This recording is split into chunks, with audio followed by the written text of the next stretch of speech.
So why is Leatherman so successful as a multi-tool company? I think that's a valid question and one I want to try to answer today. And I think for the answer, we need to go back to the original Leatherman. So this is going to be the Leatherman PST that will come out in the 1980s. And what we have here is a very light, very tool dense multi-tool that for its size and weight packs a lot of the tools that most people are going to need on a day-to-day carry. So we can go ahead and fold this up here, and then we see just how thin it is, how light it is, and it sort of comes in at that magic 4 inches or so, somewhere around 4 inches. So this is going to be one of the standard that Leatherman will sort of have for a while. For pocket carry multi-tools, that's going to be sort of the middle ground, is that 4-inch mark. Now let's go ahead and compare to some of the multi-tools that Tim Leatherman was actually competing against. And this will be a French multi-tool from the 1950s, maybe 60s. A lot of these designs, let's see, are going to sort of be repeated later on. And so we see that even though this tool is a lot larger than the Leatherman, it is only going to have about 3 tools in the handle. And then I guess it does, let's see, on this one it does not have a Phillips driver here. And then it's going to have these pliers. Now some people, their pliers work. Mine have degraded to the point that they don't really even cut, and the pliers don't meet very well at the end. Whereas you can see that if I pull out the original Leatherman, I mean, it still is in really good condition, the pliers. So I could definitely go out and use these today. Obviously this tool is older, but still, just because of the design, the pliers are still going to work. So we can stack these up and you can see right away there's a huge difference in the pocketability of the Leatherman PST.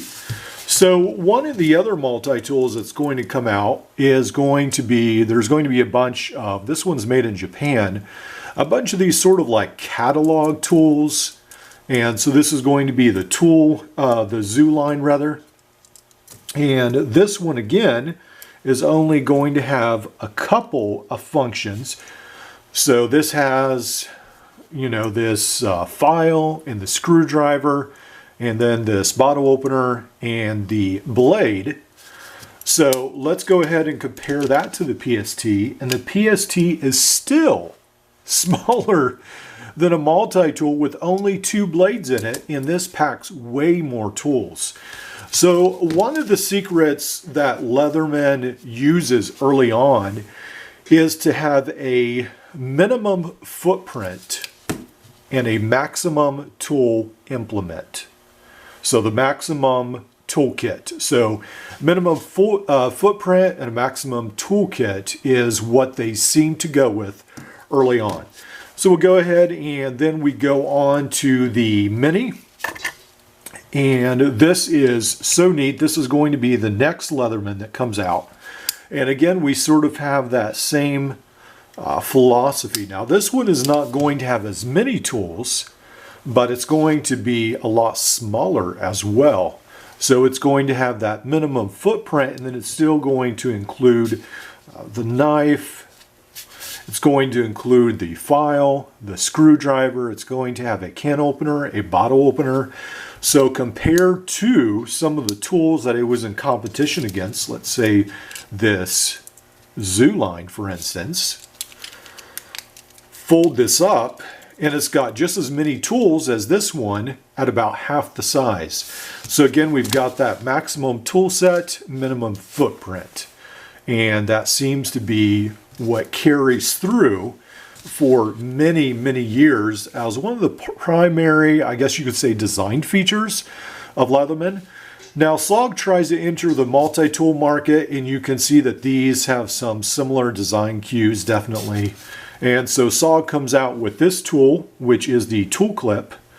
And this is going to be made in Japan as well, as I believe this Zoo line is, but this one seems a little bit better quality. And so this is going to be SOG's first multi-tool. And then we also have, let's see, this one as well. So it's going to pack a couple more tools. Going to have the serrated knife. We're going to have this sort of all wire stripper combo can opener. And then we're going to have this knife and the screwdriver as well. Actually, I think this is a bottle opener on the end. And then the pliers on this. Actually, I have to put this one down first. Let's see, what do I do there? The pliers on this, you can actually still use, but they're very sort of difficult to open and close. And so it's not near as convenient as the PST. And again, let's combine the two. It's nice that the tool clip has a pocket clip. I really like that. But again, I mean, look how much more pocketable, even without a pocket clip, the PST is. So just in my estimation, just a lot superior multi-tool compared to those. So then we come, and one of the next multi-tools that is going to be made by Leatherman is going to be the Super Tool. And one of the interesting facts is, I believe to this day, the Super Tool has retained essentially the same tool set. So the Leatherman 300 Super Tool, and this one is pretty stuck right here, is going to have essentially a lot of the same tools you're going to find here. Maybe a little tiny difference, but a lot of the same ones. So we're going to have the knife, the saw, the Phillips, the smaller screwdriver. We're going to have the multi-tool wire stripper, can opener. And then on this side, and let's see, I can go ahead and open this side. We're going to have the file. We're going to have the knife. We're going to have all the screwdrivers, and then this has the older style awl as well. So it is going to be packed with tools, but one of the things you noticed about this, even with all the tools that are packed, of course the rollers on the outside, is it's not going to be, it's still going to be smaller than some of these older tools, at least in size, in length, from the 1950s. So, and it's not going to be an extremely thicker tool. It is going to be thick, but not extremely so. So let's compare this to the SOG, and it's still going to be smaller. It's going to be a little bit thicker, not a huge amount. And so we still have this minimum footprint, maximum tool set. And then one of the next huge designs that Leatherman will come out with is going to be the Leatherman Wave. And this is the newer Leatherman Wave, but Leatherman goes ahead and then they add, one of the things I think we're going to see today from Leatherman is they're going to add sort of another doctrine, which is going to be maximum convenience as well.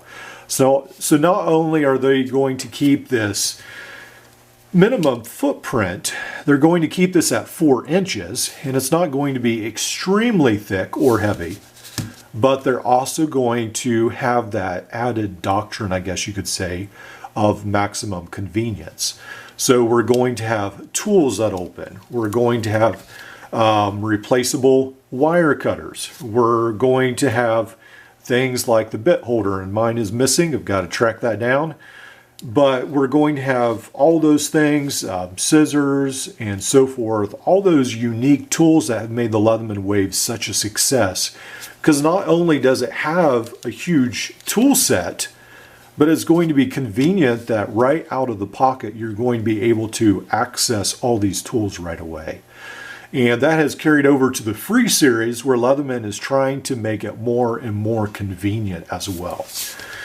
So when we compare some of the multi-tools that have desperately tried to catch up, for instance, the Schrade, this is going to be, I think, come out in 1997. And I mean, it's just going to tower above the Super Tool. It's going to have sort of thinner handles right here. And a lot of people have said that this has worked really good for them. And I don't think it's a bad tool, but it is definitely not going to be as attractive to some as a Leatherman super tool. And then in modern times, Gerber and SOG have all been trying to catch up with Leatherman. And one of the things Gerber has done is come out with the truss. And you can see how it's just so much bulkier than the Leatherman Wave. The Gerber has come out with the MP600. This is going to be this is going to be a refined design of one of the earlier designs that will compete against the Leatherman PST. But you can still see it's larger. And then it's going to have all these tools inside. They're going to be harder to get to. And so that is going to definitely be a negative in some people's eyes. Whereas a Leatherman Wave, you have that instant maximum convenience. Now, so right here is actually the first generation Leatherman Wave. So you can see again how minimum the footprint is right here. It's actually smaller than the current generation Wave. So very, very minimum footprint right there with the convenience.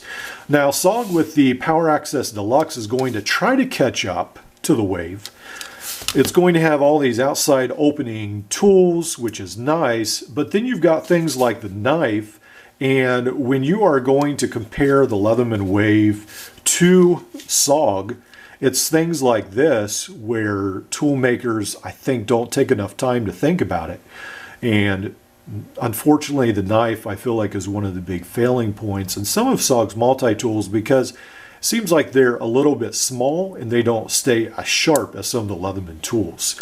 So I really like SOG's tools. I love their system of opening, this geared system, and I love the 1/4 inch bit. So that's where SOG has sort of tried to have that maximum convenience. But I feel like with the Deluxe, there's just a couple things missing to make it truly competitive against the Leatherman Wave. Now, Gerber and SOG's tools aren't bad. It's just they're not as convenient, as good. There's just a couple things that are missing from the recipe. And compared to the Leatherman Wave, these ones that I've showed you. Now, I feel like Gerber with the center drive and dual force has actually made their screwdriver better than Leatherman, but I'm saying these tools that I'm showing you right now. Now, where SOG has succeeded is they have used Leatherman's sort of recipe, you could say, on the power pint. And this is going to have a minimum footprint, very, very small, almost as large, you know, not too much larger than the Leatherman Mini. And this is going to have a pocket clip. It's going to have a 1/4 inch adapter. It's going to have all these outside opening tools, packed full of tools. So here we have, again, minimum footprint, maximum tool set. And then it's going to be very convenient. You can use that 1/4 inch bit driver. You've got the pocket clip. And I think this is why the SOG Power Pint has been so successful, because they have essentially used Leatherman's success and finally got it right.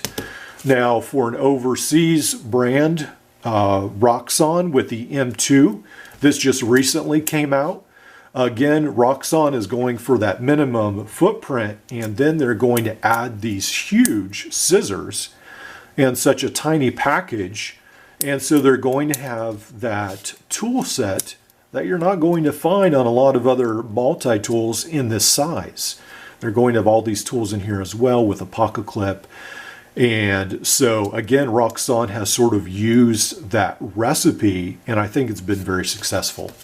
So why again has Leatherman been successful? Again, I think it's when they make minimum tools that aren't too large. And even the Leatherman Surge, for its size, still packs an amazing punch. And so it's not that they have to be under 4 inches, it's that for their size, they have to really have a bunch of tools. And then they have to have that maximum tool set, minimum footprint, and the maximum convenience. So with the Free Series, Leatherman has tried, but I think what has got them down is for the Free Series, people didn't see that toolkit as being quite as large as they were used to. So I think it was almost like a missing part of the recipe. While I love the free series, a lot of people, have not found it as complete as some of Leatherman's other multi-tools. Well, I hope this has been interesting to you, and I'll see you in the next video.